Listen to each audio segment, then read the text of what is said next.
Mudassar Rossum voice के मोअज़्ज़ज़ ख़वातीन व हज़रात, अस्सलामु अलैकुम। दोस्तों, आज की इस वीडियो में हम आपको कदीम मिस्र की मलका क्लोपैत्रा के बारे में बताएंगे कि आखिर वो कौन थी और उसने अपने भाइयों के साथ नाजायज़ तल्लुकात क्यों बनाए। लेकिन वीडियो में आगे बढ़ने से पहले अगर आप हमारे चैनल पर अभी तक नए हैं तो हमारे इस चैनल को सब्सक्राइब ज़रूर कीजिएगा और कमेंट बॉक्स में हमें अपनी राय से ज़रूर आगाह कीजिएगा।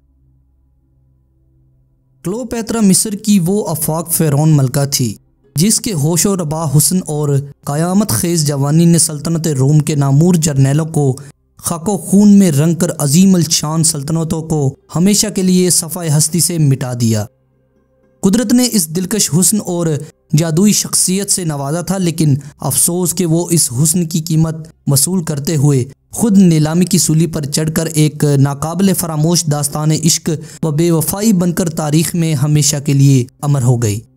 मुरखीन के मुताबिक वो हुस्न व चाशनी और जहानत के जादुई हथियारों से लेस एक पुरस्रार व अयार औरत थी जो सल्तनत रोम पर काबिज होना चाहती थी। लेकिन तारीख़ में फ़िरौनों के किरदार और रवायात के मुतालिया के बाद क्लोपैत्रा की शख्सियत और अंजाम का तज्ज़िया कदरे मुख्तलिफ है। तारीख़ बताती है कि 51 कबल मसीह में क्लोपैत्रा का बड़ा भाई जब तख्त नशीन हुआ तो इसने फ़िरौनी रवायात के मुताबिक अपनी 11 साला कमसन बहन क्लोपैत्रा से शादी की। इसकी हलाकत के बाद 13 साला छोटे भाई बतलीमूस ने तख्त संभाला। तो इसने भी इन्हीं रवायात के मुताबिक जब अपनी बहन से शादी की तो क्लोपैत्रा 18 साल की भरपूर जवान और खावन 13 साल का नाबालिग बच्चा था। 11 बरस की उम्र में बड़े भाई जैसे भरपूर मर्द के हाथों में जिनसी खिलौना बनकर जनून का आतिश फशां बन जाने वाली क्लोपैत्रा के लिए 11 साला नाबालिग खावंद इसकी फितरी तलब में आग लगाने का मौजब बन गया। एक नाबालिग खावंद की नाअहल रफाकत ने क्लोपैत्रा को जिनसी तस्कीन के लिए खूब से खूब मर्द की तलाश में सरगर्दां एक ऐसी जिनसी बिल्ली बनाकर रख दिया जिसने फिर अपनी मौत को गले लगाने तक कभी पीछे मुड़कर नहीं देखा। कमसन शाह बतलीमूस के इक़्तिदार का दौर पुरआशूब और अमूर ममलकत पर गिरफ्त इंतहाई कमज़ोर थी, मगर इसने अपने दरबारी अमरा की मदद से मुँह जोरी बीवी क्लोपैत्रा को मिस्र छोड़कर शाम में पनाह लेने पर मजबूर कर दिया। बतलीमूस की हलाकत पर क्लोपैत्रा ने ख़ानदान फ़िरौन शाही का तख्त व ताज संभाल कर खुदाई के दावेदार फ़िरौनों की रवायात के मुताबिक खुद को देवी कहलवाना शुरू कर दिया।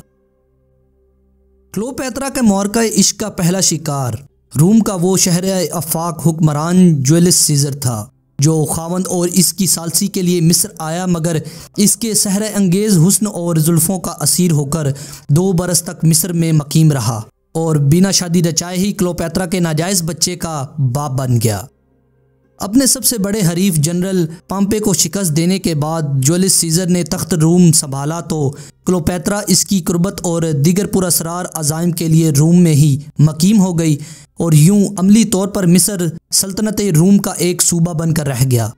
अपने बेवफा दोस्त ब्रूटस और रूमी सेंट्रो के हाथों जुलियस सीज़र का कत्ल हुआ तो क्लोपैत्रा इसके मुंह बोले बेटे और नायब जनरल अंतोनी से तल्लुकात बनाकर इसके 3 बच्चों की मां बन गई।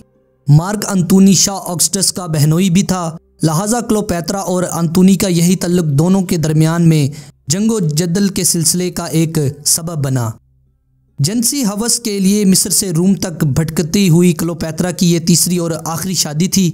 अंतोनी ने जनरल ऑक्टेवियन से शिकस्त खाई तो क्लोपैत्रा मैदान जंग से फरार होकर एक खुफिया पनाहगाह में जा छुपी। इस दौरान में इसने अंतोनी को शिकस्त देने वाले फातह जर्नैल ऑक्टेवियन से आशिकाना राह रस्म बनाने की भरपूर कोशिश की, मगर नाकामी हुई।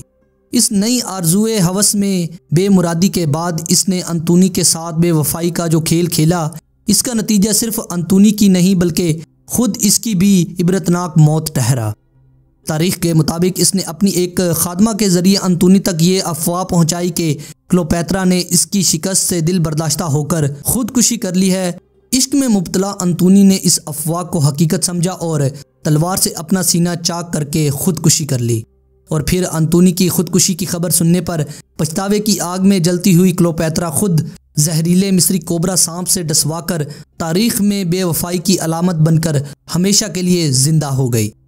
कुछ मौरखीन के मुताबिक अयार क्लोपैत्रा ने सिर्फ जिनसी तल्लुकात के लिए नहीं बल्कि वस्ते इक़्तिदार के लिए रूमी सल्तनत को तबाह बर्बाद करके रूम पर काबिज़ होने के लिए जूलियस सीज़र की ज़िंदगी तक रसाई की थी। लेकिन कुछ मुबस्सरीन के मुताबिक जूलियस सीज़र के अपने ही काबिल एतमाद दोस्त ब्रूटस के हाथों कत्ल में भी इसी क्लोपेत्रा का शातराना जहन कार फरमा था। कुछ मुबस्सरीन के मुताबिक इसने अपने शोहर अंतोनी को शिकस्त देने वाले जनरल ऑक्टेवियन तक रसाई हासिल करने के लिए इसी जर्नैल के इमा पर ही अंतोनी को मौत की तरफ धकेलने की कोशिश भी की होगी। कहा जाता है कि उनकी वफ़ात इस्कंदरिया में हुई और इस्कंदरिया में ही उनको दफन किया गया।